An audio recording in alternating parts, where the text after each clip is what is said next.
Structures examples continuation చూసినట్లయితే structures using pointers and functions. So ఇక్కడ ఈ ఎగ్జాంపుల్లో స్ట్రక్చర్స్ని పాయింటర్స్ ఫంక్షన్స్ యూజ్ చేసి ఎలా మెయింటైన్ చేస్తాం అనేది ఇవ్వడం జరిగింది. ప్రీవియస్ ప్రోగ్రాంలో లాగా స్ట్రక్చర్ని క్రియేట్ చేసాం, దానికి ఒక పాయింటర్ వేరియబుల్ తీసుకున్నాం. ఇక్కడ యాక్సెప్ట్ డిస్ప్ అనేటివి రెండు functions, user defined functions. So parameter, integer parameter, ఈ రెండు ఫంక్షన్స్ ఏమీ రిటర్న్ చేయటం లేదు. మరి కింద మెయిన్లో చూస్తే integer NO, how many employees, ఎన్ని ఎంప్లాయీస్ సంబంధించిన డీటెయిల్స్ కావాలో అది NOలో స్టోర్ చేస్తాం, 5 or 10 అనేది. సో తర్వాత యాక్సెప్ట్ ఆఫ్ NO అంటే ఎన్ని ఎంప్లాయీస్ డీటెయిల్స్ మీరు స్టోర్ చేయాలో అన్ని ఎంప్లాయీస్ డీటెయిల్స్ని యాక్సెప్ట్ చేసేదానికి యాక్సెప్ట్ అనే ఫంక్షన్ని కాల్ చేస్తున్నాం. స్టోర్ చేసిన డీటెయిల్స్ని డిస్ప్లే చేసేదానికి డిస్ప్ ఆఫ్ NO, ఆ ఇచ్చిన నెంబర్ ఆఫ్ ఎంప్లాయీస్ డీటెయిల్స్ని డిస్ప్లే చేసేదానికి డిస్ప్ అనే ఫంక్షన్ని ఇవ్వడం జరిగింది. సో యాక్సెప్ట్లో ఏముంటుంది, ప్రీవియస్ ప్రోగ్రాంలో లాగా మెయిన్లోనే మొత్తం రాయకుండా ఆ మెయిన్లో ఉన్న ఆ ఎంట్రీ డీటెయిల్స్ని డేటా ఇన్పుట్ డీటెయిల్స్ని యాక్సెప్ట్ అనే ఫంక్షన్ ద్వారా ఇక్కడ రాయడం జరిగింది. సో ఇంటిజర్ X అంటే NOకి ఫార్మల్ ఆర్గ్యుమెంట్గా Xని ఇక్కడ యూజ్ చేయడం జరిగింది. I అనేది ఇండెక్స్ వేరియబుల్. సో ఈ అనే వేరియబుల్కి, స్ట్రక్చర్ వేరియబుల్కి మనం మెమొరీని అలొకేట్ చేస్తున్నాం. చూడండి, ఇక్కడ స్ట్రక్చర్ని ఎక్కడ క్రియేట్ చేసాం, గ్లోబల్ స్ట్రక్చర్గా క్రియేట్ చేసాం. కాబట్టి ఈ స్ట్రక్చర్ మెయిన్లో వర్క్ అవుతుంది, సబ్ ప్రోగ్రామ్స్లో అంటే యాక్సెప్ట్ డిస్ప్లేలో ఎక్కడైనా వర్క్ అవుతుంది. ఓకే, కాబట్టి యాక్సెప్ట్ అనే ఫంక్షన్లో ఈ అనే స్ట్రక్చర్ వేరియబుల్కి మనం రిక్వైర్డ్ నెంబర్ ఆఫ్ మెమొరీని అలొకేట్ చేస్తున్నాం. అలొకేట్ చేసిన తర్వాత ప్రీవియస్ ప్రోగ్రామ్స్లో లాగా డేటాని, అన్ని నెంబర్ ఆఫ్ ఎంప్లాయీస్కి డేటాని ఇక్కడ ఇన్పుట్ చేయడం జరుగుతుంది. I = 0, I <= X అని చెప్పేసి I++ అని ఐని ఇండెక్స్గా వాడుకుంటూ ఎన్ని 5 అయితే 5 రికార్డ్స్, 10 అయితే 10 రికార్డ్స్ ఇక్కడ కంటిన్యూస్గా యాక్సెప్ట్ చేయడం జరుగుతుంది. సో ఇక్కడతోటి ఈ యొక్క యాక్సెప్ట్ అనే ఫంక్షన్ ఫినిష్ అయింది. తర్వాత ఆ డేటాని డిస్ప్లే చేసేదానికి సపరేట్ ఫంక్షన్ని రాసాం, డిస్ప్ అనే ఫంక్షన్ని.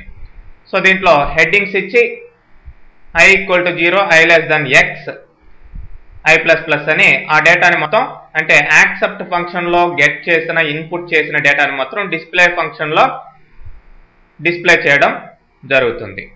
సో ఈ రెండింటిని మెయిన్లో మనం ఆల్రెడీ కాల్ చేస్తున్నాం. ఓకే, మరి ఇక్కడ హౌ మెనీ ఎంప్లాయీస్, జస్ట్ నేను 2 అంటున్నాను. First employee detail and second employee detail.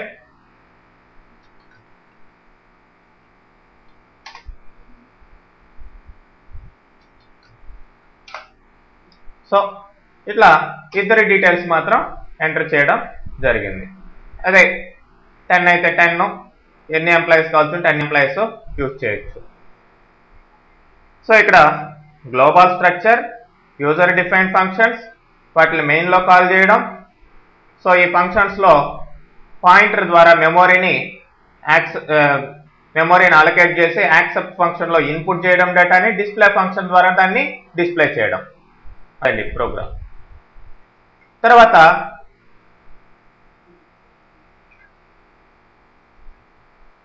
Structure inside another structure, ఒక స్ట్రక్చర్ లోపల ఇంకొక స్ట్రక్చర్ని ఎలా ప్లేస్ చేయాలి అనేది ఇక్కడ స్ట్రక్చర్ ఇన్సైడ్ అనదర్ స్ట్రక్చర్ అనే ప్రోగ్రామ్. సో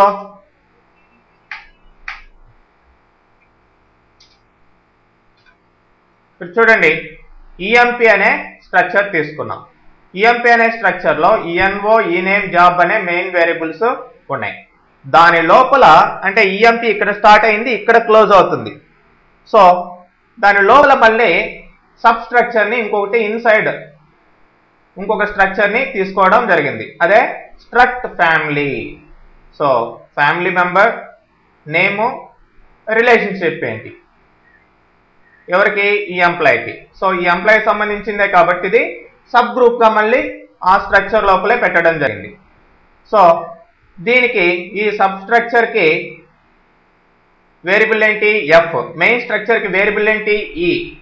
సో ఇక్కడ నేను ఇన్పుట్ చేయకుండా డైరెక్ట్గా స్టోర్ చేస్తున్నాం. లేదంటే మీరు స్కాన్అప్ ద్వారా కూడా మెయిన్లో గెట్ చేయొచ్చు వాల్యూస్ని.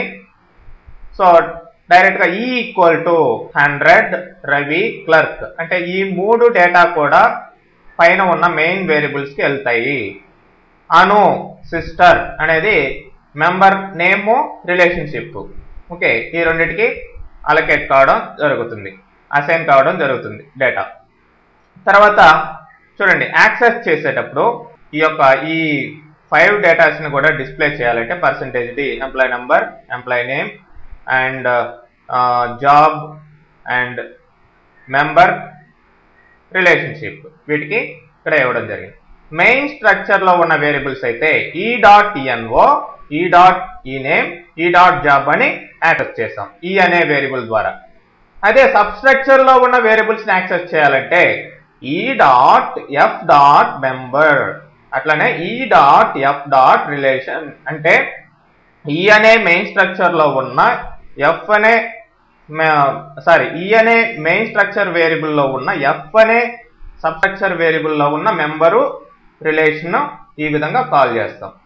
అంటే ఒక స్ట్రక్చర్ లోపల ఇంకో స్ట్రక్చర్ని పెట్టినప్పుడు సబ్ స్ట్రక్చర్లో ఉన్న వేరియబుల్స్ని అంటే ఇన్సైడ్ స్ట్రక్చర్లో ఉన్న వేరియబుల్స్ని యాక్సెస్ చేయాలంటే main structure variable dot sub structure variable అట్లా ఇచ్చి మీరు ఆ మెంబర్స్ని యాక్సెస్ చేయొచ్చు.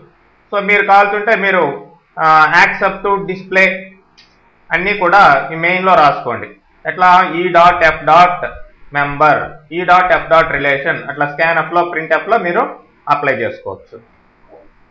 చూడండి, జస్ట్ డైరెక్ట్గా ఇచ్చేసాను కాబట్టి ఆ వాల్యూస్ని ఇక్కడ ప్రింట్ చేయడం జరిగింది.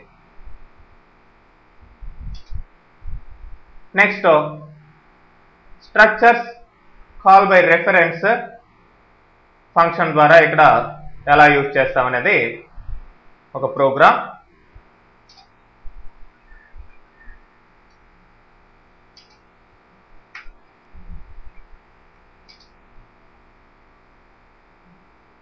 ఇక్కడ XYZ అనే ఒక స్ట్రక్చర్ని క్రియేట్ చేశాను. సంథింగ్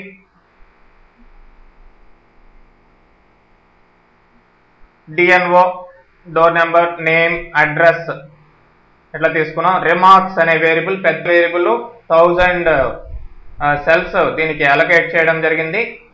ఓకే, ఇక్కడ కాల్ అనే ఫంక్షన్ని మెయిన్కి ముందరే రాసేసాం. Call struct XYZ. ఇక్కడ స్ట్రక్చర్కి వేరియబుల్ ఇక్కడ తీసుకోలేదు, ఇక్కడ పారామీటర్గా తీసుకుంటున్నాను. అది కూడా పాయింటర్ వేరియబుల్గా తీసుకున్నాను స్టార్ y. సో y అనేది ఇప్పుడు XYZ స్ట్రక్చర్కి వేరియబుల్. సో ఇప్పుడు ఈ యొక్క డేటాని కాల్ చేయాలంటే ఎలా కాల్ చేస్తున్నాం ప్రింట్ఎఫ్ ద్వారా? చూడండి, y arrow DNO, y arrow name, y arrow address, y arrow remarks అట్లా యాక్సెస్ చేయాలి. ఎందుకంటే ఇక్కడ మనం పాయింటర్ వేరియబుల్ తీసుకున్నాం కాబట్టి పాయింటర్ మెంబర్ సెలెక్షన్ ఆపరేటర్ని ఇక్కడ యూజ్ చేయాలి. y dot DNO, y dot name అట్లా ఇవ్వకూడదు. సో అది normal member selector, pointer member సెలెక్టర్కి డిఫరెన్స్. మరి ఇక్కడ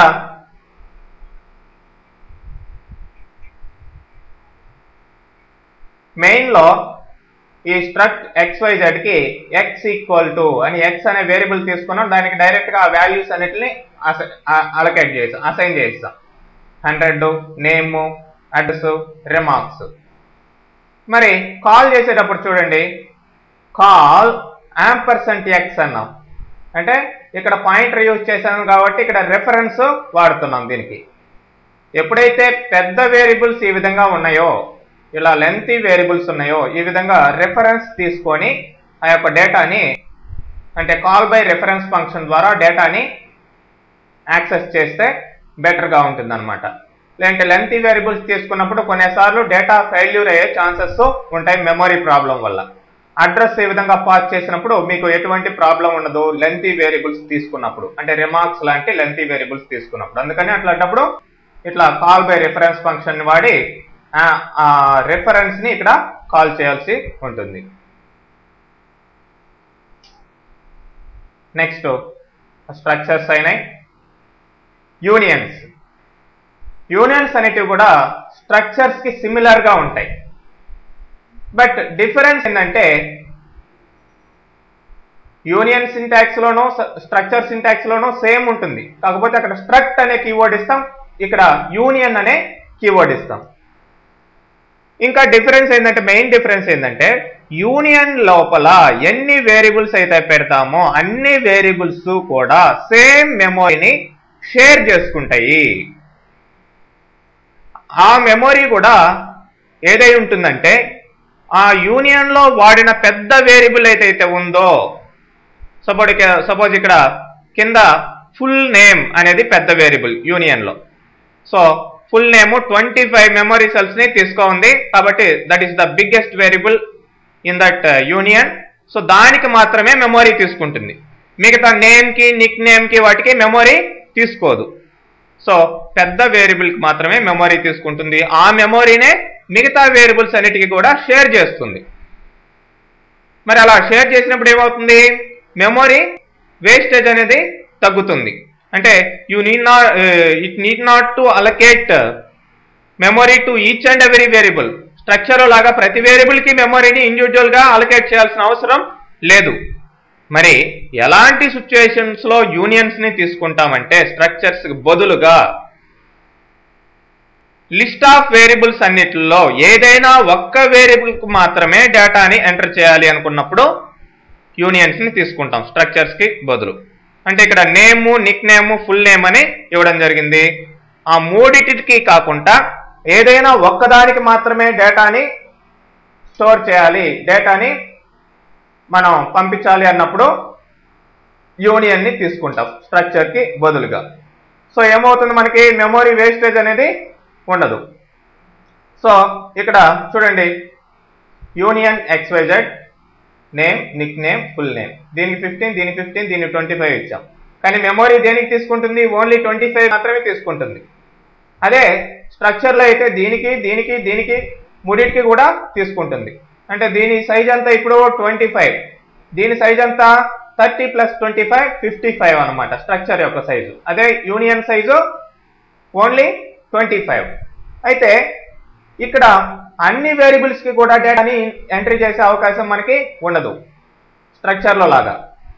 నేమ్ కావాల్సి ఉంటే నేమ్ తీసుకోండి, లేదంటే నిక్ నేమ్ కావాల్సి ఉంటే నిక్ నేమ్ కి డేటాని స్టోర్ చేయండి, లేదంటే ఫుల్ నేమ్ కావాల్సి ఉంటే ఫుల్ నేమ్ కి స్టోర్ చేయండి.